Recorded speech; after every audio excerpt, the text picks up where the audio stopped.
Students, we will study today about the electric generator, and before this I already told you, explained you about the induced current. So what is the electric generator?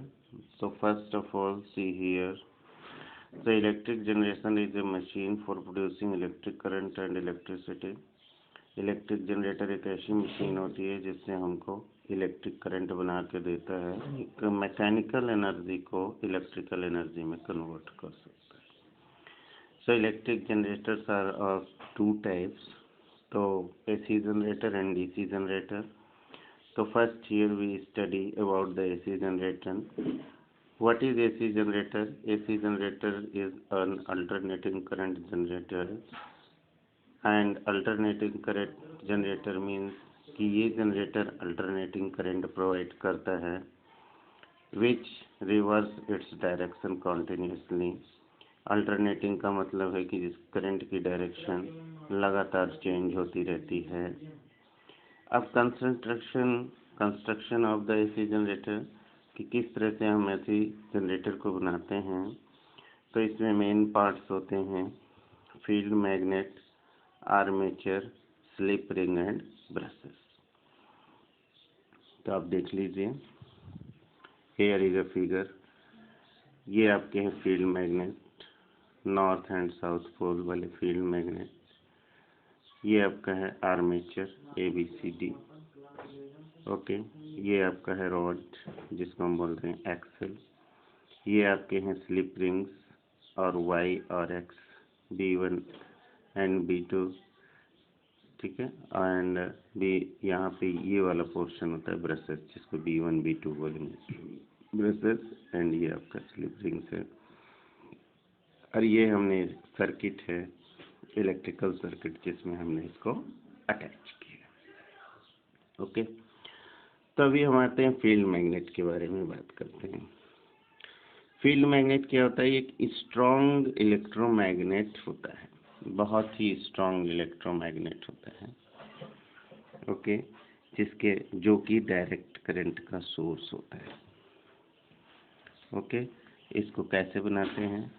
Strong electromagnet है तो इसको हम लोग direct current से बनाते हैं।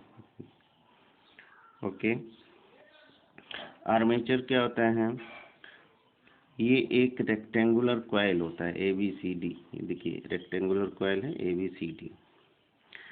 इसके अंदर कॉपर के वायर को, इंसुलेटेड वायर को हम लोग ढेर सारे फेरों में राउंड राउंड शेप में लपेट देते हैं।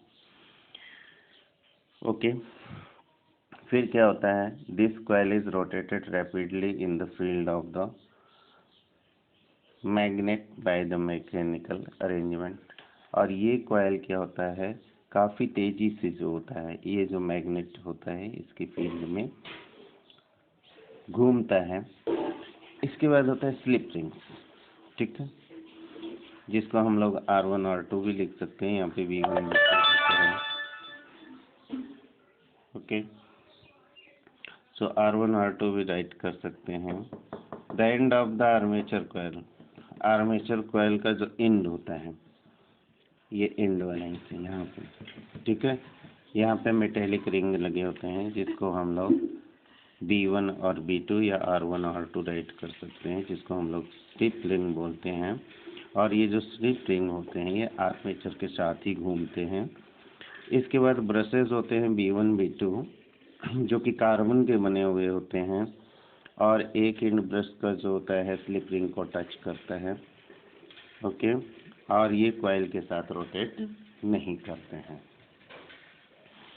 अब working of the AC generator, की एसी जनरेटर वर्क कैसे करता है, तो इसको देखने के लिए हम क्या करेंगे कि हमने क्या किया, suppose the coil ABCD is placed in the horizontally. ये क्या है? ABCD ये मैग्नेटिक फील्ड के अंदर हॉरिजॉन्टली प्लेस किया गया है। अब इसको जब हम रोटेट करते हैं एंटी क्लॉकवाइज डायरेक्शन में, एंटी क्लॉकवाइज डायरेक्शन मतलब क्लॉकवाइज डायरेक्शन के अपोजिट डायरेक्शन में, from north to south. Okay, तो जब अगर नॉर्थ टू साउथ मूव कर रहे हैं तो ये तो क्लॉकवाइज डायरेक्शन होगी। ओके, तो अभी क्या होगा, as the coil rotate anti clockwise direction the side A B of the coil move. अब एंटी क्लॉकवाइज डायरेक्शन करेंगे तो ये ए बी नीचे की ओर जाएगा, सी डी ऊपर की तरफ आएगा। ओके, और फिर क्या होगा, इसी दौरान वो क्या होगा, जो मैग्नेटिक फील्ड लाइंस होती हैं उनको कट करेगा, और मैग्नेटिक फील्ड लाइंस को जब ये कट करेगा तो इससे एक इंड्यूस्ड करंट इसमें पैदा होगी, और जो इंड्यूस्ड करंट उसमें पैदा होगी वो आपकी क्या करेगी, induced current produced inside A B and C D of the coil. और इस तरह से ये इंड्यूस्ड करंट पैदा होगी, और ये जो करंट होगी बी टू ए डायरेक्शन में, इस दिशा में मूव करेगी, और सर्किट से होते हुए इसका डायरेक्शन बी टू ए है। और इस तरह से जो इंड्यूस्ड करंट बनी उसकी डायरेक्शन क्या हुआ, बी ए डी सी। अब आधा रिवोल्यूशन हो गया है ना, वर्टिकल हो गया। तो अभी क्या हुआ कि the side A B and C D coil will interchange their position.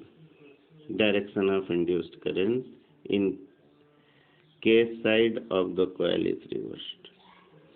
और जब ए बी और सी डी फिर अपनी पोजीशन को चेंज करेंगे, है ना, अभी ये वर्टिकल हो गया, फिर अपनी पोजीशन को जैसे ही चेंज करेंगे तो जो इंड्यूस्ड करंट की डायरेक्शन होगी वो फिर से चेंज हो जाएगी, और इस बार ये इंड्यूस्ड करंट की डायरेक्शन उलट जाएगी, ये हो जाएगा सी डी ए बी।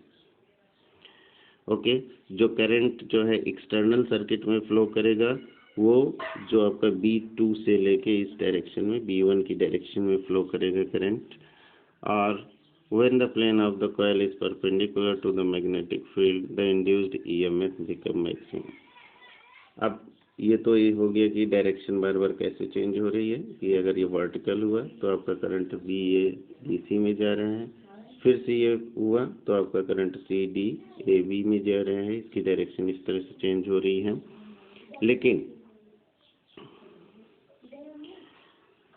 जब प्लेन परपेंडिकुलर होता है ना, प्लेन के परपेंडिकुलर हो जाता है कॉइल, तो मैक्सिमम इंड्यूस्ड करंट क्रिएट होता है।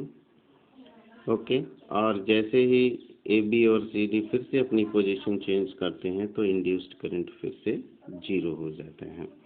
तो इस तरह से ये जब रोटेट करता है तो 180 डिग्री के एंगल बनाता है। ओके, और 180 पे क्या होता है, मैक्सिमम इंड्यूस्ड फ्लक्स ईएमएफ होता है। अगेन अपोजिट डायरेक्शन में 270 पे गया, तो इस तरह से ये क्या करता है, जब ये होगा कि वहाँ पे इंड्यूस्ड ईएमएफ 0 यानी करंट 0 हो जाएगा, और इस तरह से ये रोटेशन करता हुआ जो होता है इसके अंदर जो ईएमएफ होता है चेंज होता रहता है, और करंट की डायरेक्शन भी चेंज होती रहती है, और करंट बनता रहता है।